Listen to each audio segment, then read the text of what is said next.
Slivanchanin had other plans. As he argued with the Red Cross representative on the front steps of the hospital, his men were taking the wounded, as well as civilians and hospital staff, out at the back. Slivanchanin, with two others, are indicted for being responsible for the beatings and killings of non-Serb men from Vukovar hospital, who were later executed and buried in a mass grave. Among them was Zlatan Vloda, the first to help us in the hospital that morning, the wounded Tomislav Tot, 24 years old, and the young hospital orderly Marko Berchtovic. The families of the missing of Vukovar asked us in Zagreb to show them our video of that morning. They hoped they might recognize their own sons, or husbands, or brothers, or perhaps help in recognizing other men who never came back. And in the pain and sorrow of reliving those final terrible days, some did. Anna Fetus was in the hospital that morning tending her wounded son.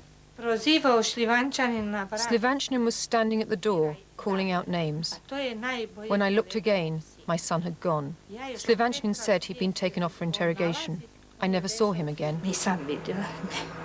With 260 others, he was tortured at this farmhouse at Okchara, 3 miles from Vukovar, and the initial digging by the UN confirmed that they were shot and buried here. But the Serbs have since forbidden the war crimes investigators access to this mass grave, which makes the evidence they have collected all the more vital. Evidence like this crucifix and necklace, which families are asked by the investigators to identify. It's very important to us to try and make an identification of these objects because it will give a definite link between the bodies that were found in the mass grave near Ovchara and the people who were taken away from the hospital.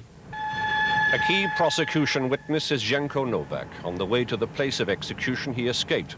He heard the machine guns that killed the others. So I jumped from the lorry and continue run away from this area. And could you hear the sounds of rifle fire, machine gun fire? Yes, yes. Yes. 5 years on, and the Serbs still hold Vukovar and still refuse to allow the war crimes investigators in here. But then there is so much they would prefer remain hidden beneath the ruins. In the years since, we've all learnt to pronounce the names of those places that have suffered at the hands of barbarians: Srebrenica, Gospic, Mostar, Sarajevo. But when the history of this war is finally written, and the list of war crimes is finally completed, it's this town that will be recorded as having suffered first, and most certainly among the worst.